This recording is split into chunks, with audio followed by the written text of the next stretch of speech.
Hi everyone and welcome back to LL Sports TV. More specifically, it's episode 9 of Keep It in the Family, and it's always my honour and pleasure to introduce my younger sibling, Robbie, in the building. How you doing today, bro? Yeah, I'm good, man. Feeling good. Won the North London derby, put them back in their box and sent them up the road. Everything is good. North London is... red. Once again. Like Sol Campbell said, red. Big up Sol Campbell, boy. You must have seen that advert, right? Advert was I knew about the advert a couple of weeks ago. Obviously, I had to keep it under wraps, you know what I mean, because we did the interview that we did with him. Absolutely brilliant advert. Oh, man, I mean, I see a lot of Tottenham fans losing it. It's for a bit of fun. He's having a laugh. Yeah. You know, he may as well, make some money out of it. They keep cussing anyway. I mean, year in, year out, they're slagging him off. But you know what as well? The man's a good actor, you know what I mean? Very good. He actually looked good. I was looking at thinking, you know what, this man's got a future in acting. He played that part brilliant. But anyway, without any further ado, let's get to it, man. Arsenal versus Tottenham. Going into this game, Arsenal are under a lot of pressure. They needed a win, coming off a couple of adverse results and performances. I thought it was a really good performance. First 20 minutes, dominated Tottenham. Don't know how we didn't score. But then Tottenham, to be fair to them, 25th minute, they get a chance out of the blue and they score totally against a runner play. But then Arsenal come back and you're thinking, you know what? They're still on top of things. 2 goals in 2 minutes. That man, Gabriel, for me, man of the match, outstanding. Robbie, you were at the game. What was your thoughts? Yeah, exactly that. Like Gabriel, absolutely immense. Great finish by Trossard as well. Got his shot off. One of the things we haven't been doing, like getting shots on target. And we deserve to win the game. We deserve to win the game, quite comfortably, actually. Declan Rice said after the game, we could have won by 10. You know what I mean? And then he said at least 5 goals we should have scored. And he's right. We had enough chances, as we've seen over the last few games, we had enough chances to kill off that game. But listen, we held on to win it. They didn't really offer much. They had the one shot from Porro right at the end. And I think we were deserved winners, you know what I mean? And that's the double we've done over Tottenham now, despite the fact that, they keep talking about wanting to stop Arsenal and that. The problem is they can't stop us. Maybe others can, they can't, you know what I mean? And yeah, I was really, really, really happy with that win. It showed a lot of balls that did on Arsenal's part. You know what I mean? You go 1-0 down, they'll know the criticism that's going to come their way if they lose 3 games in a row at home. 3 big games. I mean, but I got to credit the fans. I thought the fans were brilliant last night. Even when they got that goal back, nobody went quiet or nothing. There was still loads and loads of noise. They're still roaring the team on. And the team reacted to it brilliantly. And we deserve to win. I don't think there's any Tottenham fan out there who can turn around and say that we didn't deserve to win that game last night. We were fantastic. Do you think we got slightly fortunate with the corner that never was? Yeah, it wasn't a corner. It wasn't a corner, you know what I mean? But I didn't hear any Tottenham fans moaning about the time we went to Newcastle and it wasn't a corner. I didn't hear any Tottenham fans moaning like the other day when Bergvall should have been sent off in that game for an obvious second yellow. You know what I mean? They said that's how it goes. I didn't hear any Tottenham fan moaning in that game against Liverpool when they beat Liverpool with the terrible refereeing in that game, right? But equally, we must call out people like Ty, though, who's always going on about referees, agendas are against Arsenal. Can you blame... what happened yesterday lays all that to rest. No, but can you blame the referee in there? He didn't see it, you know what I mean? I do think what they need to do is maybe look at a rule change where they bring in VAR to have a look at those, because VAR can't get involved in something like that. It's that one. Then they had the one the other day, the Villa game, which was even worse, Villa West Ham. Oh, yeah, I right, where now VAR can't get involved in those because it hasn't directly led to the goal, right? You know what I mean? Because it's, so that's why it can't. Maybe they should. It's just like they got goal line technology just to make sure that the ball has actually gone out. Maybe that's something they can consider. Good point. But listen, they could have still defended the corner, couldn't they? And this thing that they were doing, I was arguing with Julian today. I've seen a couple of teams do it now where they leave a couple of players up front to try and shake up Arsenal a bit on the corners. It didn't work, did it? Because we still scored from a corner. I guess it's that Ange philosophy, innit? Attack is the best form of defence. How does that go? That really worked, doesn't it? He's lost 11 games this season. I mean, I'm with you. Listen, man, we totally dominated that game. and we should have won by more than the 2-1. But what do you say to various people? I see your conversation with Yardman yesterday, which was quite funny. But I've also spoken to people like my boy Curtis, shout out to Curtis, and one or two other people have said that Tottenham team was probably the worst team to visit the Emirates in some time, so we should be beating them. It wasn't that big a deal. What do you think? I don't think you can say that. I really don't think you can say that. Obviously, they had a lot of injuries, so did we. We're coming off the back of 2 defeats, right? It's a North London derby. It don't matter if a team's nowhere. You know what I mean? Last season, when Liverpool went to Everton were having a terrible season. They're nowhere near Liverpool, but they still beat them, right? Listen, you know what I mean? This teams that are not as good as you can beat you on the day, right? Tottenham last week beat Liverpool 1-0. Liverpool. Yeah? Are people forgetting that? It's a North London derby. They're coming off the back of a couple of wins. We're going into that after a couple of defeats, and we go a goal down. Yeah. We showed a lot of character. This thing, listen, some people have got to learn that you can turn round and say, oh, Arteta got it right. The players played well. Subliminal diss to Yardman. Well,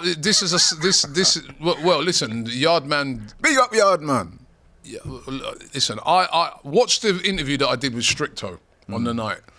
Like he said, deal with the facts that are in front of you. There's nothing wrong with criticising. I had a go at Havertz. I had a go at plenty of players after that game against Manchester United because they missed loads and loads of chances, right? But if somebody plays well, I'm bigging them up. If somebody hasn't played well, I'm going to say that I didn't think they played well, right? It's not a personal attack. It's not a personal thing. I love my players, but if they didn't play well, I'm going to say it as it is. Just the same way, because it's very easy to criticise, just the same way when somebody does well or when the manager gets it right, you must big them up. You can't turn around and say, oh, it was only Spurs and the goal we scored was, the keeper should have saved. When I hear things like this, it's the goal that Tottenham scored, they had kicked 2 deflections. Do you think they care? Do you think any of their fans... honestly, I find things like this totally ridiculous. We won the game 2-1. We totally dominated the game. It's not even like it was a game where Tottenham dominated and against the run of play we scored 2 goals and we've nicked a win. We deserved to win that game. And North London derbies, anybody who knows anything about football knows that not just North London derbies, derby games are never easy. Do you know how many times Sunderland have beaten Newcastle over the years in derbies? They've literally every time they played them, they beat them. But Sunderland are nowhere near as good as Newcastle. But it's a derby. It changes. It's different. Yeah, they say form goes out the window. A couple of weeks ago, Manchester United went to Liverpool. Everybody's like 5-0, 6, 7. It's going to be 8-0. But the worst Manchester United, you could say the same thing for that. Worst Manchester United team I've ever seen. Right? What was the score? They got a draw. They could have won it at the end with Maguire. Please, fans. And a lot of people as well. This, man. A lot of people were saying for Tottenham it was the right time to play Arsenal. When we've had a couple of adverse results, the mood in the camp wasn't good. The camp, everything's on a downer. No Saka, he's out for the ages. No Jesus, he's out injured. You know what I mean? Loads of players missing. Right? They're all saying the Tottenham fans this is the right time to play us. Then when they lost, they started complaining about the injuries. And I said this on a couple of programmes already today. When we went there a few years ago and we were missing our centre-backs, there's no Saliba, this player was missing, we had to play Rob Holding, remember he got sent off, Eddie Nketiah was up front. But I didn't hear nobody talking about injuries then and players that were missing. Right, okay. So we take full credit for that win. We totally dominated Spurs, and as I said, the only thing wrong with that game is that we should have scored more. It should have been about 4 or 5. Simple. I don't think there's anybody that would disagree with you. Even the most partisan Tottenham fan would have to accept that we were by far the better team and could easily have won by the 1 goal. But that brings me to my next question I was going to ask you. Off the back of that very good performance, and let's face it, the morale and the mood has lifted, have Arsenal turned the corner? We've got a very important game coming up this week against Villa, who are arguably, actually, I'm not even sure it's that debatable. Villa are a better team than Tottenham. Yeah, of course. Especially right now with Tottenham's injuries. But from what you're seeing, from you're at the ground, you could gauge the mood. A lot of people are telling me that the mood of the fans and coming out the stadium was very positive. Have we turned a corner? Can we now go on and beat Villa and hopefully cut that deficit more and really provide a real title challenge now? Yeah, I think we can go on and beat Villa. Turning the corner, I still think, it depends in the market. Because none of the strikers, none of the forward, well, actually, I shouldn't say none of them because, you got to say Trossard scored yesterday. That would have done his confidence a world of good. But some of the other players still miss chances. We're still not, as sharp as we should be in front of goal. But I do think that when you get a big win like that, you have sort of turned the corner of you've stopped the rot on defeats. And it's funny, we're facing a team this week in Aston Villa that also sort of stopped the rot on there. They'd lost, I think it was either 4 or 5 straight away games. Yeah, I remember that. So we're at home, got to take that confidence that, and that good feeling from the other night through to that game. But unless we forget we beat them this season already at their place 2-0. Yeah, that's starting to look like a really good result now. Great result, and I still think, right, when you're looking at it with Arsenal, right, is that over the last few games we haven't played that badly, right? When it comes to creating chances, it's just that we've been horrendous in our finishing, and it still wasn't perfect against Tottenham. So but we scored 2 goals, but there's still work to be done. So we sort of turned the corner because we stopped the rot. We've got back to winning ways. So you can say in that aspect we've turned the corner. But I think to fully turn the corner, to fully mount that challenge, the transfer market is going to be very important this January. We've got to go out there and get a striker or a wide player. We still need that. We need options. Yesterday, he was only Martinelli was the only option in an attacking sense that you could bring off the bench. Arsenal got to address this. And we've got to be honest and say that for Kai Havertz, and listen, I get it, he's been under a lot of pressure recently. Some of the abuse he's received is both obscene and unacceptable. We have to say that. But we also have to say that he was misfiring again, largely. Yeah. I accept what you were saying, that his work rate was good. However, in front of goal, he's not quite at it yet. Yeah, we need a striker. We need a striker. Listen, he is misfiring at the moment, but we need even if he's firing, even if he's absolutely firing, we still need a striker. We've been linked to 1 or 2 players, notably Benjamin Sesko. Now, you do a transfer show every day or watch it religiously. Are you able to tell the people any updates in terms of players coming in? Listen, there's loads and loads of rumours flying around at the moment. He's another one of them. Sesko's a rumour. Vlahovic is a rumour. There's loads and loads of rumours, but there's nothing concrete at the moment. Zubimendi? Not a striker, but it looks like that's positive. Yeah, Zubimendi, there's a lot of talk that, that's a deal that could get done for the summer. But as good as a signing as that would be, a great signing, actually, I don't really want to hear about Zubimendi right now. I want to see a striker coming through that door. And at the moment, as I said, there's just lots and lots of rumours, but nothing concrete. I think it's fair to say that even if we do sign a striker, we're not going to sign a striker before the game against Aston Villa this Saturday. So I just want to end on that Villa game. I want to ask you for your honest prediction and the reason why you're going for what you're going. So we've not spoken about this yet. Yeah. So I'm going to ask you straight up. Can we win? Will we win?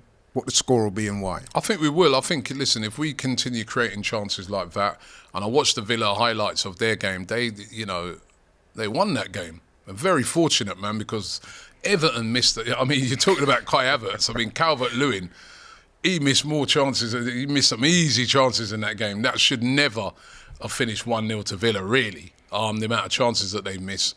If we continue creating chances, I think we can beat Villa. You know what I mean? I really do think we can beat Villa. But they're a good side, you know what I mean? A good counter-attacking side, especially. Good manager. Got a good manager, right? It didn't quite work for him at the Emirates, right? But I think he's found his home now. So I'm going to go, I think I went earlier 2-0. Maybe we might even adjust that to 2-1, but I do think we win the game. I agree. The crowd are going to be up for it. Yeah. The players are going to be up for it. There's an incentive, big incentive now. Keep staying just on Liverpool's tail. Put pressure on them. Put pressure on Liverpool. That's what it's all about right now. And you only put pressure on by winning games, especially your home games.